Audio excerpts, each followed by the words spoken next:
Conakry, 13 mars 2018, au sommaire, environ 180 millions de personnes n'ont pas accès à une eau potable de qualité. Constat des délégués venus de 13 pays du continent à la faveur de la 5e revue annuelle au assainissement. Une tentative de fraude à l'exportation déjouée par les services de douane à Kourémalé. Plus de 17 000 litres de carburant a été camouflé dans des minibus. Et puis ministre de la Santé de 1981 à 1985 et commandeur de l'Ordre national du mérite, Dr Mamadou Kababa est témoin des différentes péripéties de l'histoire contemporaine de la Guinée et nous livre ses mémoires dans un ouvrage. Mesdames, Messieurs, bonsoir. Merci de l'attention et bienvenue dans cette édition vers une sortie de crise dans le secteur de l'éducation. La signature d'un protocole d'accord entre le gouvernement et le syndicat de l'éducation sous la présidence du médiateur de la République est prévue ce mardi soir au Palais du Peuple à Conakry. Les élèves et parents d'élèves fondent de l'espoir. Nous y reviendrons. Des échauffourées sont signalées ce mardi dans certains quartiers de la capitale. Les services de sécurité sont mobilisés pour rétablir la circulation. Le calme revient progressivement face à cette crise sociale. Les autorités de l'administration du territoire et de la décentralisation appellent au calme et à la retenue. Le gouvernement guinéen a pris des dispositions urgentes pour assurer la sécurité des citoyens et de leurs biens. On met la mine Camara. Lendemain d'une journée mouvementée à Kaloum, ce mardi, les rues de la presqu'île sont tranquilles. Le train quotidien reprend progressivement. En banlieue, l'autoroute Fidel Castro a retrouvé sa sérénité. Par contre, la route Le Prince et l'axe Nongo-Lambagny étaient risquées à pratiquer par beaucoup d'usagers. Mais avant la fin de la journée, les autorités ont pris des dispositions idoines pour rétablir l'ordre et garantir la sécurité des citoyens pour les prochains jours. Nous n'avons pas le droit de nous empêcher les uns des autres de jouir de notre liberté. Et c'est là, l'État doit en être le garant de la liberté des citoyens sur toute l'étendue du territoire national. Ce qui devient un peu plus préoccupant aujourd'hui, c'est les allures que prennent ces remous. Les grèves, le monde en connaît tous les jours et dans tout le monde. Mais la violence telle qu'elle se voit, elle se vit ces derniers jours dans certains de nos quartiers, cela outrepasse l'entendement du Guinéen que nous sommes. Mais la situation qui prévaut aujourd'hui sur le terrain nous amène à envisager de nouvelles dispositions. Car tant que les marches sont des marches normales, tant que les marches sont des marches réglementées, tant que les regroupements de citoyens sur la voie publique sont autorisés et réglementés, rien à faire, l'autorité se charge de l'encadrement. Mais quand on sort sur la voie, quand on le veut et comme on l'entend, sans la moindre autorisation de la moindre autorité, cela commence par celle de monsieur le maire, sans que un préfet, un gouverneur ne soit jamais consulté pour la tenue d'une marche. Alors, Guinéennes et Guinéens, admettons que des pas sont franchis de ce côté-là par rapport à la loi. Or, la loi, je crois qu'elle mérite le respect de chacun de nous, parce qu'elle n'est faite contre personne. Bien au contraire, elle est faite pour le bien général. Garant de la quiétude sociale sur l'ensemble du territoire national, le ministre de l'administration du territoire renouvelle son appel au calme et à la préservation de la paix. Nous avons de l'espoir que les négociations en cours par rapport à ce dossier brûlant vont bientôt aboutir. Et comme l'a dit le président de la République, les jeunes filles et les jeunes gens guinéens vont reprendre le chemin de l'école. Pour la journée du mercredi, de nouvelles mesures sécuritaires sont envisagées pour faciliter la mobilité des personnes et leurs biens à Conakry et à l'intérieur du pays. Dans le même registre, le calme et la sérénité reviennent dans la capitale, dans les rues. Les citoyens livrent des messages de paix et de cohésion sociale en vue de pérenniser les acquis du développement. Des propos recueillis par Moussa Mikini et Saïdouman Diallo. À Conakry, entre réclamations syndicales et pression politique, difficile de cerner l'identité réelle des auteurs des perturbations sur la voie publique. Dans les quartiers habituellement paisibles, les citoyens tirent la sonnette d'alarme. Les syndicalistes, ils doivent penser à l'avenir de la jeunesse, les enfants. Les élèves doivent étudier dans le pays, sinon le pays là, ça ne marche pas. Et on vit dans la paix pour toujours. Vive la Guinée. Préoccupées par la dimension prise par les violences de rue, les femmes appellent à la raison pour préserver la stabilité du pays. Les actes de vandalisme retardent le progrès. Nous sommes condamnés de vivre ensemble. Nous sommes de même père et de même mère.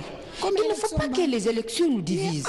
Aujourd'hui, on peut perdre et demain, on peut gagner. En tant que femme, j'allume le feu pour préparer à manger, mais ce n'est pas pour faire la guerre. Donc vraiment, les Guinéens n'ont qu'à comprendre. On va tomber, on va se donner la paix pour pouvoir développer notre pays. Les syndicalistes d'abord, c'est des Guinéens. Donc ils n'ont qu'à voir comment le problème là va prendre fin. Les hommes politiques, ils n'ont qu'à savoir que la Guinée, c'est notre patrie.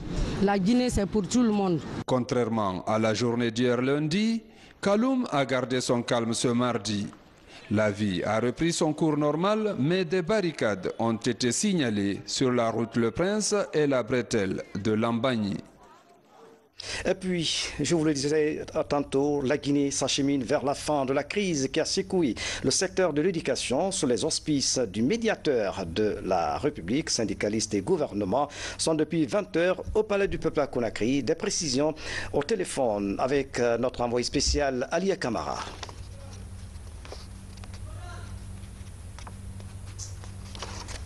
Est-ce que Alia Kamara est en ligne? Je vous le disais tantôt, la Guinée s'achemine vers la fin de la crise qui a secoué le secteur de l'éducation sous les auspices du médiateur de la République, Elhadji Mohamed Saïd Fofana. Syndicalistes et gouvernements sont depuis donc 20 heures au Palais du Peuple. Des précisions au téléphone avec Alia Kamara. Alors donc, on a quelques difficultés d'ordre technique. Nous allons donc poursuivre cette édition d'information. L'accès à l'eau et vivre dans un espace sain est une priorité pour 13 pays de l'Afrique de l'Ouest et du Centre. Les délégués de ces différents pays sont en conclave ici à Conakry et les questions de vulgariser davantage les bonnes pratiques et projets innovants dans le domaine de l'eau et de l'assainissement. Selon les statistiques, environ 180 millions de personnes n'ont pas accès à une eau de qualité. Les précisions dans ce reportage de Mamadou Alpha Bali. Selon des chiffres fournis par l'OMS, plus de 180 millions de personnes n'ont pas accès à l'eau potable et 122 millions pratiquent encore la défécation à l'air libre dans ces deux régions. La rencontre de Conakry se veut un espace d'échange et de partage de bonnes pratiques, mais aussi de remobilisation des États et partenaires pour changer la donne. Le lieu de rappeler ici que l'accès à l'eau et à l'assainissement de base est un droit fondamental pour toutes et tous. Le manque d'accès à l'eau potable, aux pratiques d'hygiène adéquates et à l'assainissement constitue un risque non seulement pour la santé et le développement des enfants, mais aussi une entrave au développement potentiel des pays en voie de développement. Regardant les graphiques et tout ce qui a été fait de 2016 à 2017, pratiquement les communautés rurales qui ont été dotées de latrines, la quantité a doublé. Il est passé de 1444 à 1871. Ça, c'est un progrès notable qu'il faut démultiplier pour que ça devienne une véritable culture de consommer de l'eau potable, non l'eau des rivières, et d'utiliser des latrines convenables pour éviter la propagation de certains microbes, des virus et tout ce qui peut s'en suivre. En Guinée, le programme a permis à 1 million de personnes d'avoir accès à une eau de qualité et 3 millions aux techniques d'assainissement de base. À travers l'OMS, les bailleurs hollandais s'engagent à accompagner la Guinée jusqu'en 2019. De 2013 à 2019, nos investissements s'élèvent à plus de 100 millions d'euros dans le programme. En Guinée, le programme a contribué à améliorer l'accès de l'eau et de l'assainissement à plus de 600 000 personnes dans 59 communautés, équivalent à 20% environ des communautés de Guinée. Les travaux vont durer 5 jours. Les 13 pays participants espèrent ainsi insuffler un nouvel élan dans le combat pour l'accès à l'eau potable et à l'assainissement pour tous. Et puis c'est parti pour les travaux d'aménagement du domaine destiné à la mutuelle des douanes. Le site se trouve dans la préfecture de Dubreka. Le projet est confié à une entreprise locale après la signature d'un protocole du marché. Voici le reportage de Alia Kamara. Un vaste domaine de 50 hectares à Kindiadi pour réaliser la cité douane. Depuis l'octroi du terrain il y a plusieurs années, la direction de cette régie financière a récupéré tous les documents, mais le domaine est resté vacant et la nature a horreur du vide. Des riverains, avec la complicité de quelques autorités locales, ont commencé aussitôt à s'y installer. Face à la situation, la douane guinéenne décide de viabiliser l'espace en commençant d'abord par son aménagement.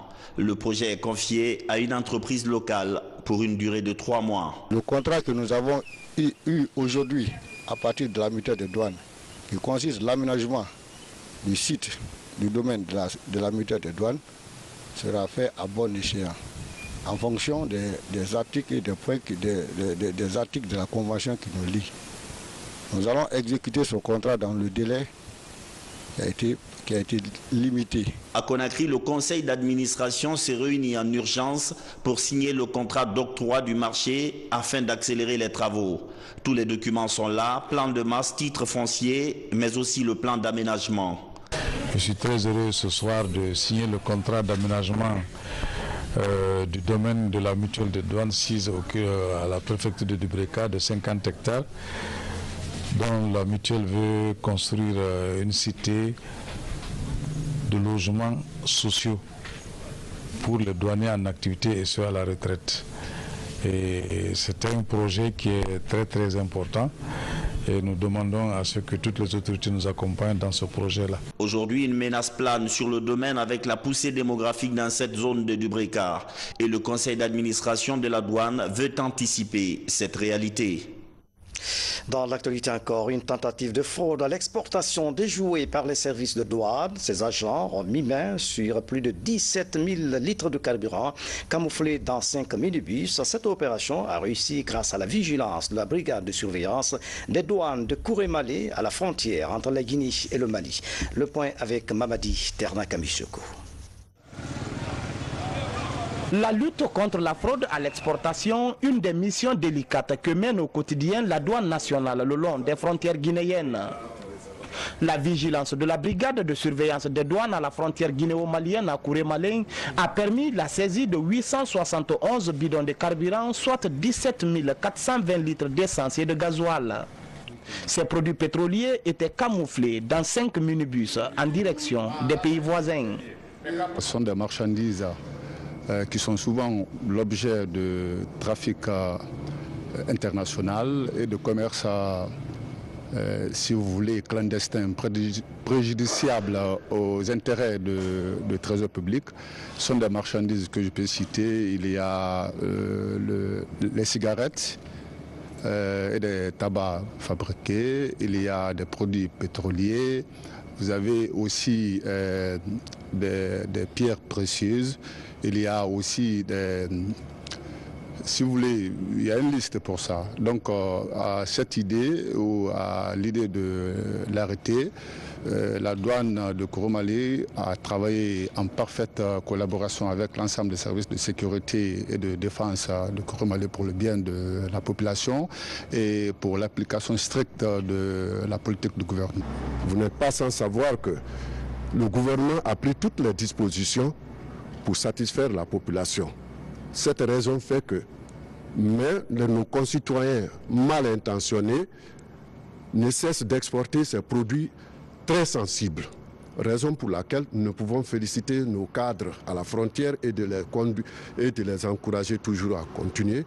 Acheminés de Sigiring à l'entrepôt principal de la douane au port autonome de Conakry, ces minibus sont présentés à la presse.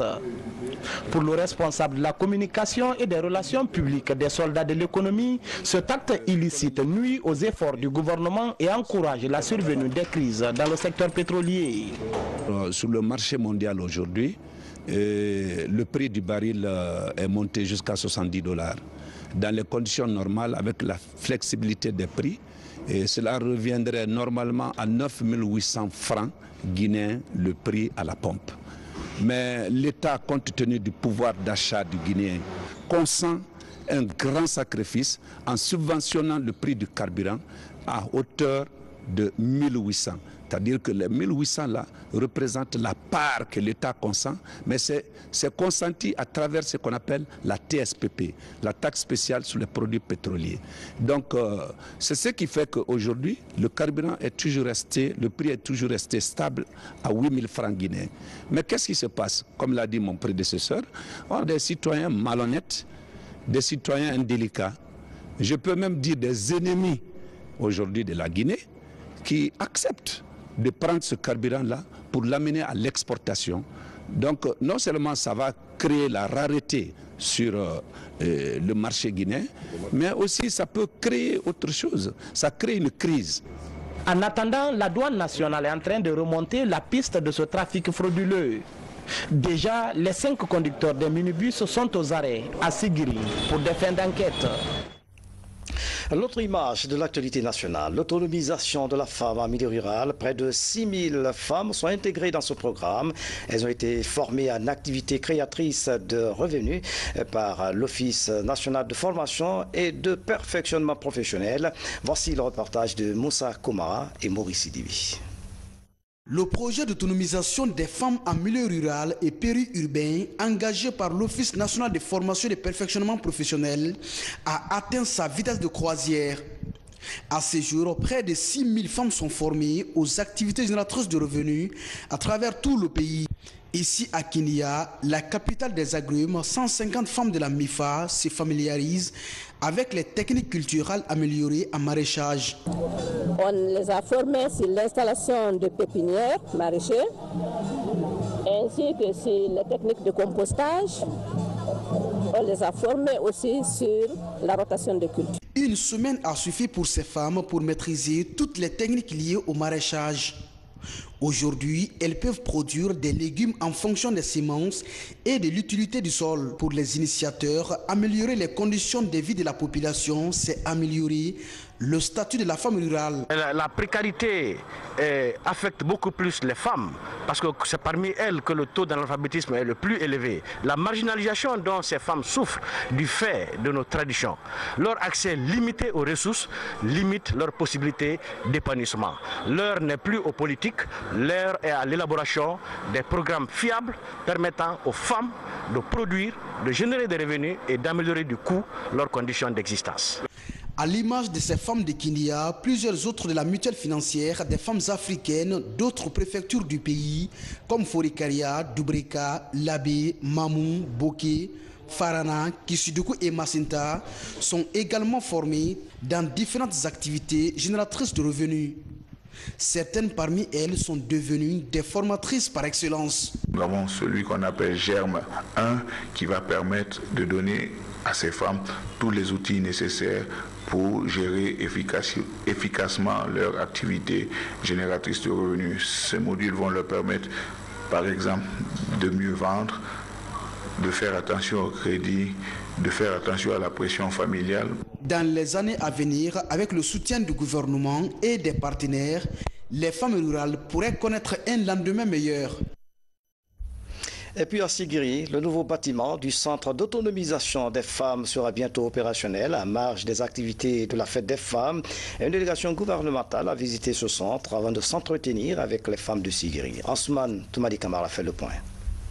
Le centre d'autonomisation et de promotion des femmes de Sigiri est l'un des fruits de la récente fête tournante de l'indépendance dans la région de Kankan. Inauguré en janvier dernier par le chef de l'État, ce centre vient combler un grand vide dans la promotion des activités des femmes. Ce CAF offre plusieurs filières de formation aux filles et femmes de la cité aurifère. Le président a construit ces CAF pour aider les femmes à soutenir les familles, à satisfaire leurs besoins quotidiens. Je lance un appel solennel au président de la République, aux personnes de bonne volonté pour l'équipement de ce centre et pour nous aider à avoir une route. Je lance un appel aux femmes de Sigiri aussi. Ce centre-là est fait pour toutes les femmes de Sigiri. Nous avons beaucoup de filières ici, 3 à 4 filières comme ça. Au lendemain de la fête internationale des femmes, une délégation du ministère de l'Action sociale et la ministre des Travaux publics se sont retrouvés avec l'ensemble des associations de femmes et les autorités locales de Sigiri. Au-delà des prières, les échanges ont porté sur le démarrage effectif des activités dans ce centre. Le centre est bien fait, mais elle est enclavée, complètement enclavée. Et nous sommes toujours sur la dynamique du professeur Alpha Condé. Je crois que l'accès de ce centre, à partir d'aujourd'hui, rentre dans les priorités de mon département. Des séances de sensibilisation sont prévues pour amener les parents à offrir une seconde chance à leurs filles déscolarisées. Les activités minières ont beaucoup pesé sur le taux de scolarisation et le maintien de la fille à l'école à Sigiri. Dans l'actualité encore, 50 fusiliers commandos viennent de bénéficier de leurs attestations. C'est à la suite d'une formation de 2 semaines sur la protection des installations aéronautiques. La cérémonie de remise a eu lieu à l'école de l'armée de l'air. Le reportage du lieutenant Fodé Aboubakar Bangoura, correspondant de la presse militaire. Après 2 semaines de formation intense sur la technique de protection du matériel de l'armée de l'air, ces 50 fusiliers commandos reçoivent leur attestation de réussite. Désormais, ils auront pour tâche d'assurer la défense du personnel et des installations aéronautiques. À vous les fusiliers commandos, les connaissances acquises sont nombreuses, mais la pratique est un mot d'ordre. La tâche qui vous attend est très immense, mais avec sa réalisation ne sera possible qu'avec la discipline, la cohésion, le professionnalisme et l'amour du métier du commando. Fruit de la coopération militaire franco-guinéenne, ce transfert de compétences vient renforcer la capacité opérationnelle de ces soldats. Nous achevons aujourd'hui 15 jours de formation dédiés à la protection-défense des bases aériennes. J'espère que nous avons répondu à vos attentes et que vous, les stagiaires, avez pris plaisir à apprendre ou réapprendre pour certains de nouvelles techniques. L'état-major de l'armée de l'air exprime sa gratitude et sa reconnaissance envers le commandant en chef des forces armées, professeur Alpha Condé, pour son soutien inconditionnel à la formation du personnel de l'armée de l'air.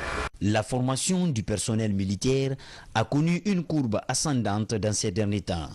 C'est là grâce à la réforme du secteur de sécurité déclenchée par les autorités de la Troisième République. Taïbatou, terre de l'islam, terre de conquête. Ce village de Dinguiraye est l'une des terres martyrs de l'âge mortal dans le processus d'islamisation de la région. Ce village, qui garde encore certains symboles du passé, vient de bénéficier d'une nouvelle mosquée. Habib Thiam retrace l'historique de ce village martyr. À Taïbatou, nous voici au cœur de l'ancien régime animiste de Boukari Tamba et Yimba Sako dans la vieille bourgade de Dinguiraye. Partis de la ville sainte, El Haj Oumar Tall et ses compagnons ont mis toutes leurs forces pour islamiser cette zone. Pour y arriver, il leur a fallu anéantir l'effet de cette pierre, alors guide suprême des animistes. Siècle après siècle, le projet islamique d'El Haj Oumar Tall résonne encore. Entamée la veille, cette grande prière est organisée sur la palissade omarienne, palissade où s'est joué le destin de la région. Cette nuit d'invocation au Ziara débouche chaque année sur la visite des sites historiques de Taïbatou. Entre autres souvenirs, les fronts de la résistance et des sofas disparus, la source d'eau mythique de Cheikh Oumar Tall ou encore le mausolée de son secrétaire général. C'est un honneur pour moi aujourd'hui de représenter la famille Thiam de Tafsir Aliou ici à Dabatou aujourd'hui pour assister à l'inauguration de la mosquée de Dabatou et pour la ziara de Dinguiraye. Dabatou s'appelait avant Tamba. Après la conquête, El Hadj Oumar a donné le nom Dabatou comme Madinatul Munawwara. Dinguiraye est l'icône en Guinée, mais Dabatou est l'icône de Dinguiraye par rapport à tout ce que El Hadj Oumar a eu à travailler pour l'islam et avec l'islam. Un site à préserver, d'abord touristique, en plus islamique et en plus grenier pour l'agriculture et l'élevage. Nombreux sont les compagnons d'El Hadj Oumar Tall qui ont perdu leur vie dans la bataille pour l'islamisation de la contrée et la consolidation de la ville sainte de Dinguiraye. Reconstruite par ce descendant de familles alliées, cette mosquée en est un symbole de fidélité au pacte scellé.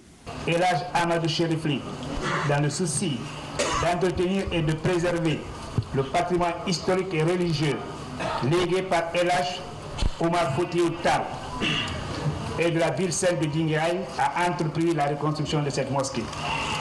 Cet effort que nous saluons aujourd'hui à travers cette inauguration a été concrétisé grâce à la volonté de Dieu et aux bénédictions de tous les sages et érudits de Daïbatou et Dinguiraye. Fier de son passé, Daïbatou doit désormais s'engager dans une nouvelle conquête, celle de son développement. Ici, tout est défi. Ministre de la Santé de 1981 à 1985 et commandeur de l'Ordre national du mérite, Dr Mamadou Kababa est témoin des différentes péripéties de l'histoire contemporaine de la Guinée. Cette bibliothèque vivante lègue à la postérité ses mémoires dans l'ouvrage intitulé Les Entretiens de Dinguiraye. Notre reporter Fodé Camara a parcouru les grands chapitres de cet ouvrage autobiographique. Reportage. Dans la ferveur de Conakry, capitale mondiale du livre, la famille des écrivains guinéens s'agrandit. Dans cette classe très prisée, à 91 ans, Mamadou Kababa fait sa grande rentrée. Il immortalise ses mémoires dans Les Entretiens de Dinguiraye, un ouvrage de 123 pages qui passe en revue l'enfance de ce patriarche, témoin des premiers pas de la République de Guinée. Les gens ne connaissent rien actuellement. Les gens ne savent pas l'histoire. Qui ils sont, d'où ils viennent. Chacun, personne ne se connaît. Quand tu dis Kaba, c'est pas Malinké, c'est Sarankoulé, c'est des Marca. Quand tu dis Touré, c'est pas Soussou. Touré, il y a trois. Touré de couleur, Touré du Jafoun, Touré de Gao. C'est Gao, c'est là où il y a les vrais Touré. C'est Mohamed Touré, le grand conquérant de Songoï, il est Touré. Donc il y a des Touré tout couleur, des Touré Sarakoli, des Touré Songoï. Il n'y a pas de Touré Soussou ni Malinké. Et puis en plus, les Français n'ont pas écrit toute l'histoire. Ils ont falsifié l'histoire. Sinon, la Guinée a été colonie française en 1898. Et ça s'appelle les rivières du Sud. Donc il y avait le Rio Nunez, le Rio Pongo, ça c'est des noms portugais. Ce n'est pas les vrais noms des fleuves. Rio Nunez, Rio Pongo, c'est des mots portugais. Ce n'est pas les noms des fleuves, ce n'est pas des noms africains. Et ainsi de suite. L'autre chapitre de ce livre est consacré à la cité de Dinguiraye et à la vie d'El Hadj Oumar Tall. Un devoir de mémoire dont l'objectif est de renforcer le sentiment d'héritage commun pour une Guinée unie et indivisible. C'est Ampateba qui l'a dit, cette célèbre phrase. En Afrique, quand un vieillard meurt, c'est une bibliothèque qui brûle. Cette bibliothèque est sauvée aujourd'hui. Même s'il y a des choses à rajouter dans ce document à compléter, mais c'est un excellent travail qui est fait pour le pays et pour la nation. Il rappelle l'histoire de la Guinée, il parle vraiment de l'histoire de notre nation et l'objectif final c'est d'unir les Guinéens pour mettre les Guinéens au travail. J'ai été très heureuse aussi parce que, vous voyez, comme je vous ai dit, Dr Ba a formé pratiquement tous les médecins de la République de Guinée. Il a créé l'école nationale, a contribué à créer la faculté de médecine. Avant la faculté de médecine, il a créé l'école des sages-femmes. Et à l'école des sages-femmes de la Guinée à l'époque, en 1960, les Maliens comme les Mauritaniens venaient se fermer ici. Donc l'école était internationale à un moment donné, avant que ces pays ne créent leur propre école. Il a formé des médecins qui ont servi dans ce continent africain, comme l'Angola, comme le Mozambique, comme la Mauritanie, la Guinée et Bissau. Les Guinéens allaient, à un moment donné, en Mauritanie, tout le système sanitaire de la Mauritanie était tenu par des cadres guinéens envoyés dans le cadre de l'échange culturel. La partie la plus volumineuse est relative aux souvenirs de la période coloniale à nos jours. Une grande fenêtre ouverte sous les travaux forcés et la Seconde Guerre mondiale, dont les soubresauts ont marqué l'un des derniers pensionnaires vivants de l'école africaine de la médecine de Dakar. Histoire à comprendre pour construire le futur, effectivement, parce que quand on ne connaît pas d'où on est venu, on ne connaît pas où on se situe, il est très difficile de se projeter. Donc encore une fois, c'est un livre de référence. J'inviterai donc la jeunesse guinéenne, tous ces enfants qui sont nés après l'indépendance, justement de le parcourir un peu pour comprendre d'où nous sommes venus et où nous allons. Maire, député et ministre de la Santé de la Première République, Mamadou Kababa est une référence pour l'élite du pays. Selon les différents témoignages, l'auteur des entretiens de Dinguiraye a toujours mis la patrie au-dessus de l'ethnie. Le CROSCOM, le salon professionnel des médias et de la communication, débute demain à Conakry. Les stands sont déjà installés et les invités des pays de la sous-région ont rallié Conakry. Tcherno Ousmane Diallo revient sur les enjeux de cette rencontre. C'est dans cet hôtel, à la rentrée de la presqu'île de Kaloum, que se tiendra à partir de demain la première édition du CROSCOM, le salon professionnel des médias et de la communication. Un rendez-vous majeur des journalistes et communicants pour discuter des défis de leurs professions respectives. Venu d'Abidjan, le directeur général du Conseil supérieur de la publicité de Côte d'Ivoire va partager à cette occasion l'expérience de son pays dans le secteur qu'il dirige. Ça va nous permettre de savoir un peu comment les choses se passent côté de la régulation en Guinée également, et d'autres pays profiter de cette occasion que l'équipe nous tend pour essayer de voir mon homologue guinéen, pour voir comment les choses se passent en matière. Parce que quand même en Côte d'Ivoire, on a beaucoup évolué.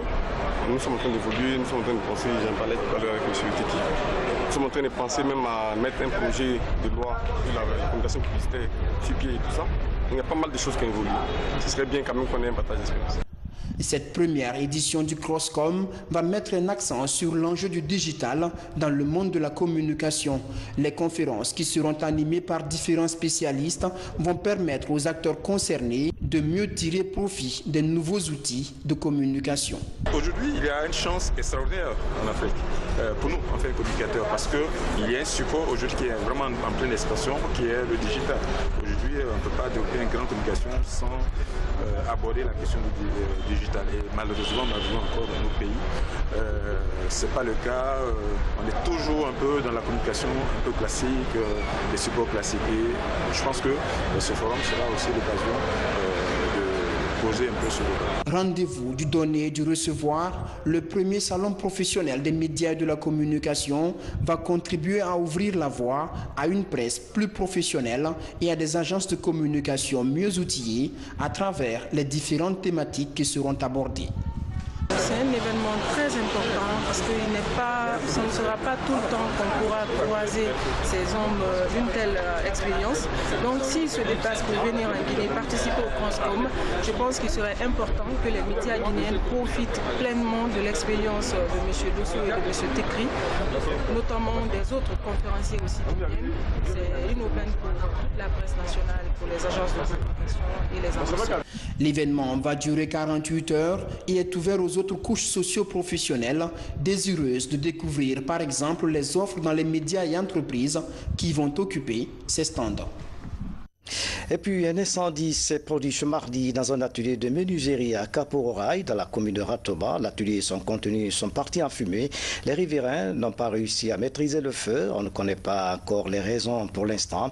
Écoutons un extrait du propriétaire de cet atelier. Il est au micro de Lancé Kamisoko. Je viens maintenant, je trouve que le feu est déjà pris l'atelier. Mais le courant est quitté par là. Je ne sais pas comment le courant a pris le feu l'atelier. Mais j'ai tous mes matériels ici. Au moins, j'ai stock des portes pour la saison pluvieuse qui doit venir. On peut avoir des temps. J'ai des bibliothèques, j'ai des armoires, des outils de travail, de la machine, des poinçages, coupures, tous mes matériels. Au moins, il y a 5 personnes qui dorment ici. Leur matériel bas, leurs habits bas, leurs jetons bas, tout est parti au fumier. Et puis, je vous le disais en début de cette édition, la Guinée s'achemine vers la fin de la crise qui a secoué le secteur de l'éducation. Sous les auspices du médiateur de la République, Elhadji Mohamed Saïd Fofana, syndicalistes et gouvernement sont depuis 20 heures au Palais du Peuple à Conakry. Des précisions au téléphone avec notre envoyé spécial Alia Kamara. Tout d'abord, M. Rami, que c'est le médiateur de la République qui a reçu tout le monde, puisque c'est lui qui est le premier à rallier le Palais du Peuple ce soir. Puis la partie État est arrivée quelques minutes après une délégation syndicale, peut-être les mêmes qui ont pris part aux précédents travaux avec d'autres personnes. Et les bruits que vous entendez en fond sonore là, si vous entendez vraiment, ce sont des représentants syndicaux. Ils sont venus très nombreux. Alors j'ai eu un bref échange tout à l'heure avec le médiateur de la République, Elhadji Mohamed Saïd Fofana. Entretien bref, mais très instructif, il faut le dire. Il a bon espoir que l'accord final va être parapé tout à l'heure sur les violences observées à Conakry depuis 48 heures. Il m'a dit, je le cite, « Nous ne sortirons de cette salle aujourd'hui qu'après avoir signé un accord définitif de sortie de crise. » C'est en substance ce qu'il m'a dit. Maintenant, reste à préciser les termes de cet accord qui, pour l'instant, ne sont dévoilés à personne. C'est un secret qui va être gardé jusque dans la salle et mis sur table pour tout le monde. Voilà. Merci donc Alia Kamara. L'espoir est donc permis à la fin de cette édition à tous. Merci de nous avoir suivis. Excellente soirée. Où que vous soyez dans le monde. À demain.